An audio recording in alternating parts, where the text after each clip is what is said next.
இன்னைக்கு நம்ம பார்க்க போகிறது 10ஆம் வகுப்பு பாடப்பகுதியில் இருக்கக்கூடிய இலக்கணம் பொது பார்க்க போகிறோம்.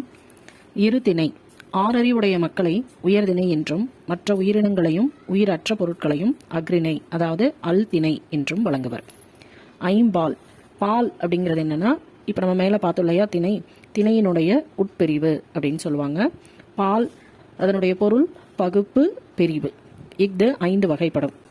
இந்த 5 வகையான பால் என்ன அப்படின்னா, ஆண்பால், பெண்பால், பலர்பால், ஒன்றன்பால், பலவின்பால். இதில் முதல் 3 பிரிவுகள் இருக்கு இல்லையா, ஆண்பால், பெண்பால், பலர்பால், இது உயர்திணையை சேர்ந்தது.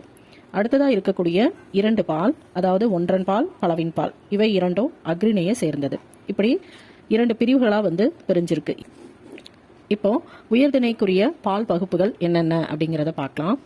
வீரன், அண்ணன், மருதன், இது ஆண்பால். ஆண்பால் அப்படிங்கிறது என்னன்னா, ஆணை குறிக்கக்கூடிய பால் தான் ஆண்பால் அப்படின்னு நம்ம சொல்லுவோம். அதில் இங்கே நமக்கு வேறுபாடுகள் கொடுத்துருக்காங்க. இப்போ வீரன் அப்படின்னாலும் ஒரு ஆண்மகனை குறிக்கக்கூடியது, அண்ணன் அப்படிங்கிறதும் ஆண்மகனை குறிக்கக்கூடியது, மருதன் அதுவும் ஆண்மகனை குறிக்கக்கூடியது. அதனால அது எந்த பால் வகையை சேர்ந்தது அப்படின்னா ஆண்பால். அதே போல பெண்பால், இதற்கு என்னென்ன கொடுத்துருக்காங்கன்னா, மகள், அரசி, தலைவி, இவை எல்லாமே பெண்ணை குறிக்கிறதுனால பெண்பால் இந்த பகுதியில் வந்திருக்கு. அடுத்தது பலர்பால். பலர்பாலுக்கு மக்கள், பெண்கள், ஆடவர், இது எல்லாமே பலர்பால் சொல்கிறோம். ஏன் அப்படின்னா, ஒரு ஆணை மட்டும் தனியாக குறிப்பிட்டு சொல்லும் பொழுது அது ஆண்பால், ஒரு பெண்ணை மட்டும் தனியாக குறிப்பிட்டு சொல்லும் பொழுது அது பெண்பால்.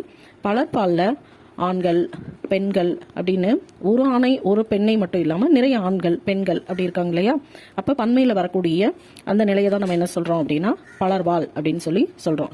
அடுத்ததான் அக்ரிணைக்குரிய பால் பகுப்புகள் என்னென்ன அப்படிங்கிறத பார்க்கலாம். நம்ம முதல்ல இலக்கணத்தினுடைய தொடக்கத்திலேயே பார்த்தோம். அக்ரிணை அப்படிங்கிறது உயிரினங்கள் அதுக்கப்புறம் உயிரற்ற பொருட்களை குறிக்கக்கூடியது தான் அக்ரிணை அப்படின்னு சொன்னோம். அதில் வரக்கூடிய பால் பகுப்புகள் பற்றி இப்போ நம்ம பார்க்கலாம். அக்ரிணையில் ஒன்றன் பாலும் பலவின் பாலும் வரும். ஒன்றன் பால் அப்படிங்கிறது அக்ரிணையில் ஒன்றனை குறிப்பது. அக்ரிணையில் என்னெல்லாம் வரும்? உயிரினங்கள், அதுக்கப்புறம் உயிரற்ற பொருட்கள் வரும் இல்லையா. இங்கே எடுத்துக்காட்டா யானை, புறா, மலை, இது எல்லாமே கொடுத்துருக்காங்க. இது ஒன்றனை குறிப்பது ஒன்றன் பால். அதே போல அக்ரிணையில் பலவற்றை குறிப்பது பலவின் பால். இப்போ பசு அப்படின்னு கொடுத்துருந்தாங்கன்னா அது ஒன்றனை குறிக்குது, அதனால அது அக்ரிணையில் ஒன்றன் பாலில் வந்திருக்கும். பசுக்கள் அப்படின்னு சொல்லும் பொழுது பலவற்றை குறிக்கிறது, அதனால அக்ரிணையில் பலவின் பால் என்ற பகுதியில் பசுக்கள் அப்படின்னு வந்திருக்கு. அதே போல பாருங்க, மலை அப்படின்னா ஒன்றனை மட்டும் குறிக்கிறதுனால ஒன்றன் பால், மலைகள் அப்படின்னு வந்திருக்கிறதுனால பலவின் பாலில் வருது. அடுத்ததான் நம்ம பார்க்க போகிறது மூவிடம். 3 இடங்கள் என்னென்ன அப்படின்னா, தன்மை, முன்னிலை, படர்க்கை என இடம் 3 வகைப்படும். சரிங்களா? இப்போ இதில் என்னெல்லாம் வருது அப்படிங்கிறத நம்ம பார்க்கலாம். இடம், பெயர், வினை, எடுத்துக்காட்டு. இப்போ முதல்ல இருக்கக்கூடிய தன்மை பெயராக வந்ததா எப்படி, அதே போல் தன்மை வினை வந்தால் எப்படி நம்ம சொல்லுவோம் அப்படிங்கிறதுக்கு எடுத்துக்காட்டு இங்கே கொடுத்துருக்கோம். முதல்ல தன்மை அப்படின்னா என்னென்னா, தன்னை பற்றி கூறுவது தான் தன்மை. இப்போ தன்னை பற்றி சொல்லும் பொழுது நம்ம என்ன சொல்லுவோம்? நான், நாம் அப்படின்னு சொல்லுவோம். யான், யாம், இந்த மாதிரி தான் நம்ம தன்னை பற்றி சொல்லுவோம். இப்போ நம்ம செய்யக்கூடிய செயல்களை நான் வந்தேன், நாம் வந்தோம், நாங்கள் வந்தோம் அப்படின்னு நம்ம சொல்லுவோம் இல்லையா.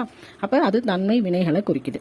அடுத்தது முன்னிலை அப்படிங்கிறது என்னன்னா, நமக்கு முன்னாடி இருக்கக்கூடியவர்களை பற்றி நம்ம சொல்றது. அப்போ நமக்கு முன்னிலையில் இருக்கக்கூடிய, அதாவது நமக்கு முன்னாடி இருக்கவங்கள நம்ம என்னன்னு சொல்லுவோம்? நீ, நீங்கள், நீ வீர், நீர் அப்படின்னு சொல்லுவோம். இது முன்னிலை பெயர்களில் வரும். முன்னிலை வினைகள், அவங்க செய்கிற செயல்களை நம்ம எப்படி சொல்லுவோம்? நடந்தாய், நீ நடந்தாய் அப்படின்னு சொல்லுவோம். அதே மாதிரி நீங்கள் சென்றீர்கள் அப்படின்னு சொல்லுவோம் இல்லையா. நடந்தாய், வந்தீர், சென்றீர்கள், இப்படியெல்லாம் சொல்றதுக்கு பேரு முன்னிலை வினைகள். அடுத்தது படர்க்கை. படர்க்கை அப்படிங்கும் பொழுது தன்னை பற்றியும் இல்லாமல் நமக்கு முன்னாடி இருக்கிறவங்கள பற்றியும் இல்லாமல் இருக்கிறவங்கள பற்றி தான் நம்ம சொல்றது. அதாவது படர்க்கை பெயர்கள் அவன், அவள், அவர், அது, அவை, இந்த மாதிரி சொல்லக்கூடியது படர்க்கை பெயர்கள். அதே படர்க்கை வினைகள் அப்படின்னா, அவன் வந்தான், அவள் சென்றாள், அவர் படித்தார் அப்படி படித்தனர், அவர்கள் பேசினார்கள், அது பறந்தது, அவை பறந்தன, அந்த மாதிரி சொல்லுவோம் இல்லையா.